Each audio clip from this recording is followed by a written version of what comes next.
CanPLCentral. Welcome back to the Monday recap. Now, before we get into the episode, you guys are probably thinking, why did I just throw a mini ball to myself? Why is there an empty seat beside me? And to that, I got two things to say to you. Throwing the ball is it's just become tradition here on the Monday recap.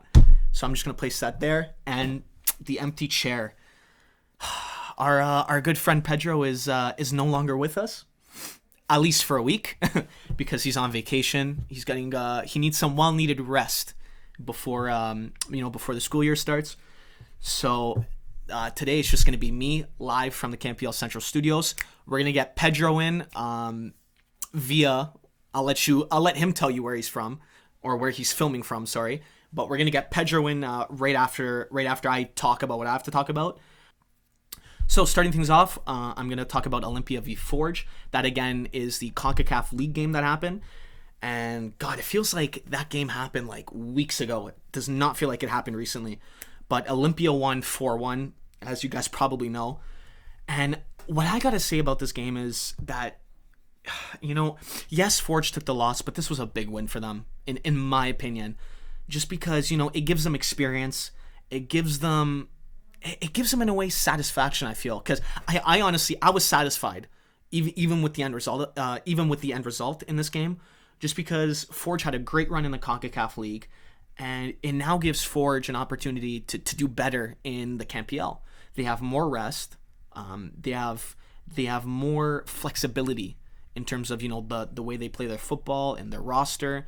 They can start who they want to start now and not necessarily have to worry. And they can push for that number one spot and to get home field advantage in the finals, which makes all the difference in the world. But that's Olympia v Forge. So getting into the first CanPL game I got to talk about, it's Valour v Halifax. Valour won 2-0. And all I got to say about this game is just sloppy and scrappy, especially in the first half. Halifax, they played a little worse than Valour in the first half, but other than Petrasso and Bustos, it's Valour. Valour really does have to. They just got to start doing something different. Whether it's a formational change, tactically, they need improvement. That's not shocking to anybody watching Valour.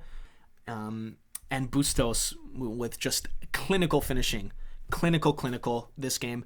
And honestly, Bustos, he was playing really good football the first half of the season, but that first goal that Bustos scored was the chip over the keeper, gorgeous. And then the second one, again, Petrasso. I remember Petrasso with the beautiful ball into the box. Bustos just took a touch around the keeper, embarrassing the defense, and then slotting it in for a second. But so getting into the next game, we got Cavalry v Pacific, 1-1. Was the scoreline, and Pacific has just been able to stop Cavalry this fall season. That's what I've been noticing. And Cavalry made such a terrible, I'm not going to swear, but they made such a crappy defensive error this game. It was I think it was their first really bad one I think ever, or at least in a long time, because I can't think of one off the top of my head. But it was an absolute gift of a goal to Campbell.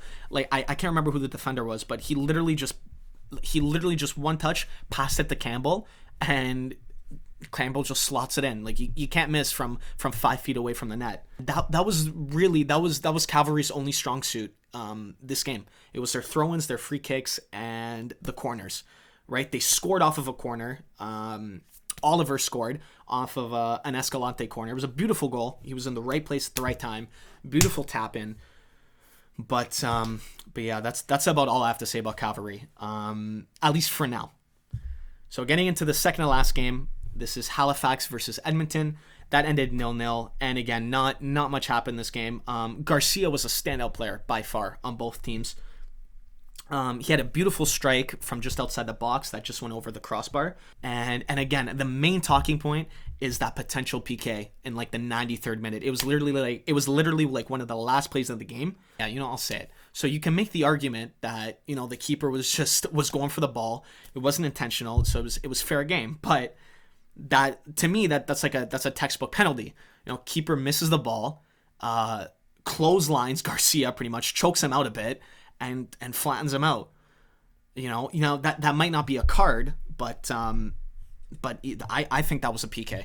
So again, let us know what you guys think in the comments down below. But yeah, getting into the last game, I don't have much to say about this one, but Cavalry v Valour. So both teams played a lot this week. All right, I'm sure both teams were tired, but final scoreline, and I'm reading the screen right now. I've got to like double check if this is even real. 8-0. Cavalry absolutely obliterates Valour. Let me just read the list of players who scored. So we got Ledgerwood, Pasquati, Mitter, that was an own goal. Boucher, Oliver, and Brown. But yeah, I didn't really catch this game. I saw like glimpses of it. I probably watched like 10 minutes overall. I stopped watching in the first half when it was like 3-0. Because then I figured, that's all Cavalry's going to take it. They'll probably go easy the second half. But 8-0, guys. I can't add anything else. It's just obliteration, man. Sorry to Valour. I can't defend you guys this week. And at home too. At home in Winnipeg. Ugh. It was a clear message. Clear cut message. So that's all I have to say about this week in the CanPL. I'm going to bring you guys over to Pedro. Let's see what Pedro has to say. What's up, guys? CanPLCentral. Pedro here, coming at you from Mexico. I am here on vacation, and I am going to do my part on the games that I have notes here. Might be in vacation, but I'm not going to miss a CanPL game. Anyways, so the first game I want to talk to you guys about is the Olympia and Forge game. It was a 4-1 to Olympia, and I just gotta say, man, what a great run it was from Forge. To be honest, none of us really expected them to get this far, and it was so great seeing a CanPL team that's been together for a few months really go to play Olympia at their home stadium, and it felt so good seeing an international game. It's just amazing for the league, and it shows that this league is here to stay, and it's not really messing around. But talking about the game, is now the most important thing I see from this game is Forge now have a total clear shot on the CPL.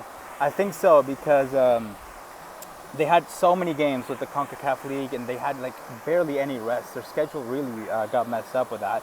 But now that they're only playing these other games, I think they're going to be able to, focus on the league and really, really see if they can make it to the championship game against Cavalry, which would be great to see.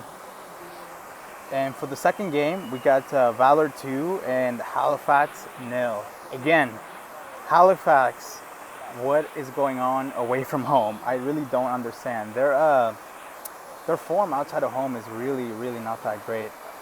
It's weird because every time a team goes to Halifax, it's like they look like completely different teams, and then you can really see the power of the 12th man at the Wanderers ground, because it's such an amazing atmosphere, and it must be really an intimidating one too for the other teams to go, because it's always a packed house, and it's just such a cool looking ground, and we have to go there one day. We're gonna definitely be going there.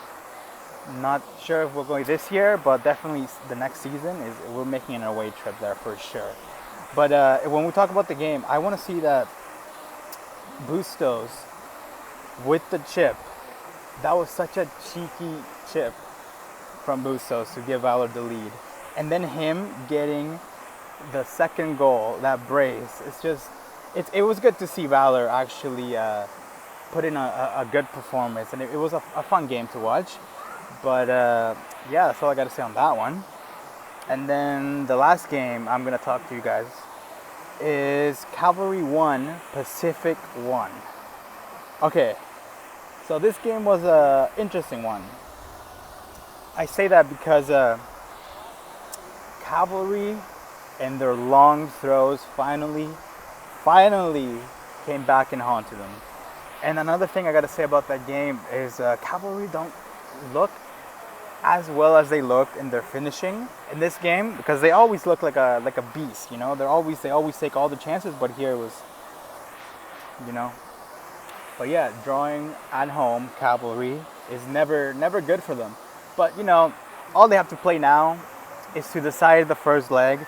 But honestly, I think Cavalry, I don't think they're gonna win this half of the season. I think it's gonna be very tight, and we still don't know who it wins. I think Forge now have a huge opportunity to win because of the CONCACAF League, and I think that it's gonna be Forge. I think it's gonna be either Forge or Edmonton.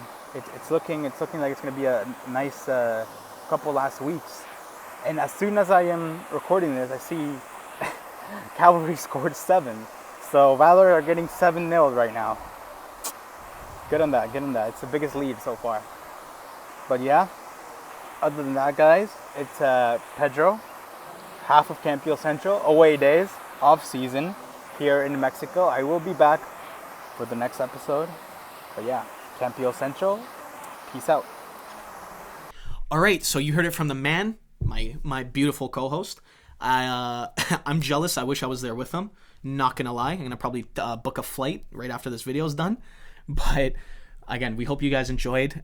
This was like an experimental video. We were trying so hard to record this live so we could both talk at the same time. It just wasn't working out, in terms, just some technical difficulties. But again, we hope you guys enjoy.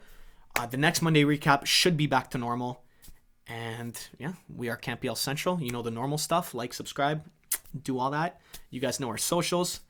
And yeah, we'll see you in the next video.